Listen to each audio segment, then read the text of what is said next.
Welcome back, everyone. It's the Bourbon Judge. So today, always a very interesting topic, but we're at the end of the year. You guys know me if you've ever watched the channel. I always keep it real, no matter what. If I love something, I love it. If I like it, it's cool. Sometimes I dislike things, but there's sometimes you have certain bottles that you are just purely disappointed in. So I'm going to give you my biggest disappointments for this year, my biggest 3 disappointments of bottles for 2024. Cool? All right. Before we dive into that, a couple updates. So number one, I think I mentioned this in a couple other episodes, but you can also catch me not only here on YouTube and obviously Instagram, but also on Facebook as well, trying to expand a little bit, obviously, on all different platforms. So definitely check me out if you haven't thus far over on Facebook. A lot of times people will reach out to me and will say, hey, Judge, what's going on in terms of like barrel picks? So from a barrel pick perspective, what's coming in that will be in very soon? We have a Cedar Ridge cast strength, like some Iowa whiskey coming in, Iowa bourbon. That's number one. We have a 4-gate double oaked, essentially like a 4-gate Kelvin 60. That's coming in. And then we also have Russell's Reserve. We have 2 barrels. So Russell's Reserve, that's coming in as well. Single barrel, really looking forward to those. And for the Russells, again, those are 2 barrels. So those are our upcoming ones that are coming in. And we have others that'll be coming in, shortly thereafter as well. But those are the immediate 4 different barrel picks that we have coming in. Last but not least, from an update standpoint, the new merch. My merchandise is up and available. Check out either my website or the link in today's episode. But here's actually one of my newest designs. Looking good, not bad. Got to give credit. My buddy of mine, Jason, who owns the company, he does all my designs for me. So really excited for him. So this is the good stuff. Good stuff. All right, cool. All right, let's go ahead and dive into my top disappointments for 2024. So I'm going to go in order, and I'm going to sip each and every one again. Order of proof, by the way, I should say. Not order of my dislike, just order of proof. And I'm going to sip each one just to make sure, now that they've opened up a little bit, maybe things have changed. You never know. We shall see. Fair? All right. Number one, and I'm going to explain the reason why I was disappointed in each of these as well as I sip them and then, well, I can't really say enjoy them, but as I sip them and try them, I'm going to explain the reason why I was disappointed. All right. So number one, I think I put this under the term of like gimmicky. It came out a reputable distillery. They do a lot of great work in terms of, they make some fantastic products, but a lot of times certain products, certain bottles, and or partnerships are a little bit gimmicky. So when this one came out, number one, Traveler Whiskey. The whole, obviously, collaboration with Chris Stapleton. I love Chris Stapleton. I love his music. Buffalo Trace trying to create this easy sipping, great quality whiskey. I don't know. I like Buffalo Trace a lot, but when this first came out, I think it was like a $40 bottle, I believe. I was just so disappointed. It was the reason why I was disappointed in this one because number one, it felt very gimmicky. The whole partnership with Chris Stapleton. Number two, the whiskey was just flat, and then part of it was like sourced. It was just, I was like, come on.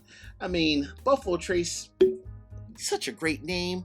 Why just do anything? Don't do things half-assed. If you're gonna do something, do it right.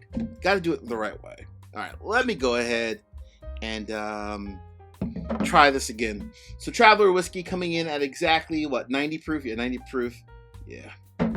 Chris Stapleton, great singer, songwriter. I mean, the man can sing, right? Tennessee Whiskey, come on. But this whiskey, no. It was not up to par. To say and use a golf analogy. But let's see. Maybe things have changed. Who knows? All right. Very light. Very much just kind of there. All right. Here we go. Cheers.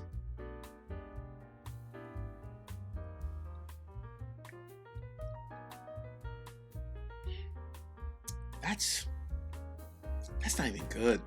It really isn't. I mean, there's not even a lot of like tasting notes to even give. It's such a flat whiskey. It's like, gosh, that is a disappointment. That is like, honestly, I think this is like $40, right? It's been a while. I reviewed it, so you can look at the episode. It's like taking 40, 45 bucks, whatever I pay for this, just taking that money and driving down the road and throwing it out the window. That's literally what I did with this bottle. It is absolutely just flat and just, it doesn't taste bad. It just doesn't even taste like whiskey. It just is, I don't even know, flavored water. It's just horrible. Goodness gracious. It's a shame. I mean, it really is a shame, honestly. All right. Number 2. I hate to do this, but it also comes from the same distillery. Number 2 also comes from Buffalo Trace. Number 2, though, I will say, had lots of hype, right? I mean, this is a very, very sought after bottle. You know, beautiful design, got the piece of the wood on the front of it. My local store connect called me, was like, "Hey, Judge, I got a bottle, and do you want it?" I'm like, "Yes." Drove quick to get it, got home, had a pour, and was like, "Really?" I even shared it just to make sure it wasn't just me, right? Make sure it wasn't just the judge. I didn't say anything. I shared it with a couple other friends, some other very, big time whiskey enthusiasts. I let them try it in front of me. What are your thoughts? And you could tell they were holding it in. They were like, I'm like, just say it. They're like, "Judge, this is bad." I'm like, I know. See, it's always these highly sought after bottles aren't always what they're cracked up to be. Or cracked up to be, I should say. They are crappy. Number 2, Old Charter Oak. Also from Buffalo Trace. I think I got this for like 95 bucks, maybe 100 with tax. Beautiful design, the French oak, barrel age. You can research everything about it. I didn't do a review of it. It's just, what is this one? 92 proof. And don't get me wrong, there are some great whiskeys out there that are at like 90, 92, 95 proof. It's not so much the proof, it's just the quality of the whiskey. You can, sometimes add a little bit of water and still have great quality whiskey. But that one, flat. And from what I remember of this one too, also flat. We shall see though. Maybe it's been a couple months now. In time, maybe it's gotten better. Maybe. Who knows? We shall see. All right. Old Charter Oak. Beautiful bottle. Not beautiful whiskey. We shall see though. Maybe it's changed. Hey, real quick, 3 quick easy favors. Number 1, hit the like button. Number 2, drop me a comment. Let me know what are your thoughts thus far of these two, if you tried either one of them before. And last but not least, please make sure you also subscribe to the channel and hit the bell so you get notification each and every time I release new content. Cool? All right. Cheers.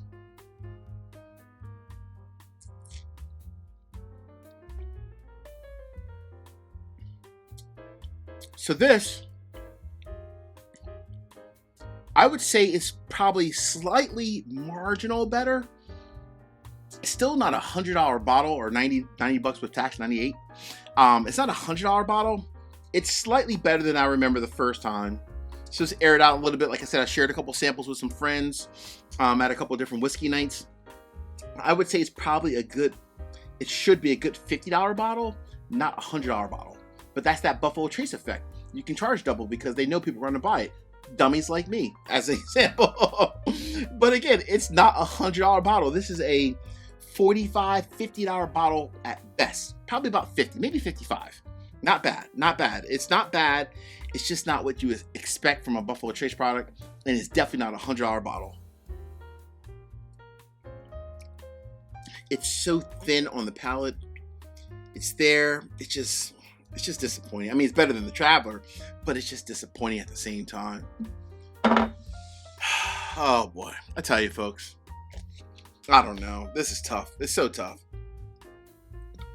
It's nothing like getting a bottle of whiskey that you have high expectations of, and then you get home, you pop it, you sip it, and you're like, you're underwhelmed.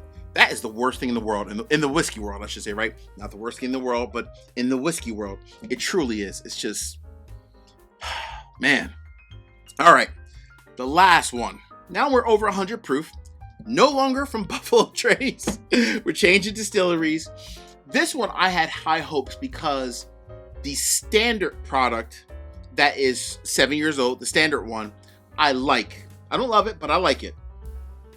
The 13-year-old version that I just reviewed actually a couple days ago, that I actually love. So I love the 13-year-old. The standard 7-year-old I like a lot. This one came out and I was like, Wonder how it's going to be. Rushed out, grabbed it, and it was just, ugh, not good. Not good at all. So, number 3 is the Baker's 7-year-old High Rye Bourbon. Like I said earlier, the standard Baker 7 I think is good. The Baker's 13, which I just reviewed a couple days ago, is absolutely amazing.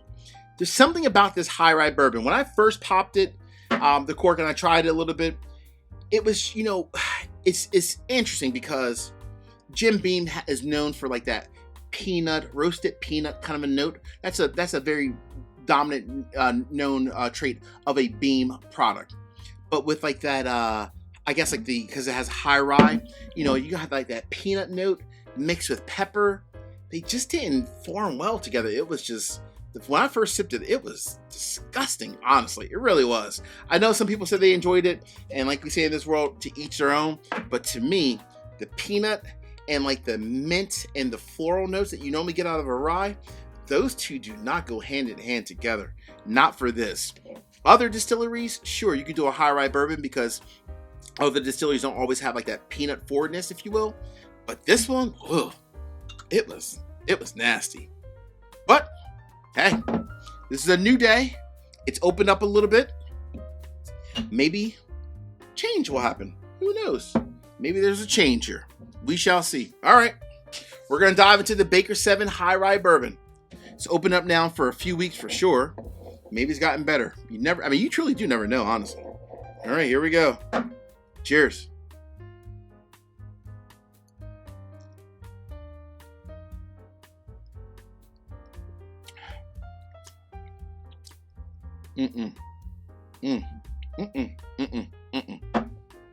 No. No.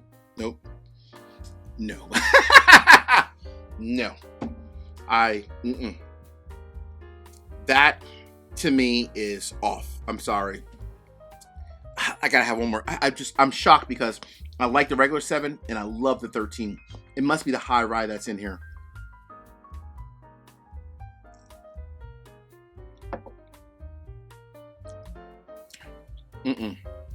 It's again, it's the same thing I had the last time. It's like the peanuts, the pepper, floral notes together. That just doesn't make a good combination. At least not for my palate. I'm sure there's other people out there that may love that. And all respect, that's great for them. But for my palate, that's not what I'm looking for. No. There's a little bit left in some of these, and then I normally will finish whiskey, but not today. Not today. So my judgment remains the same. All 3 of these are a do not buy for me. Hey friends, until the next time, peace, cheers, most important, salute. Take care.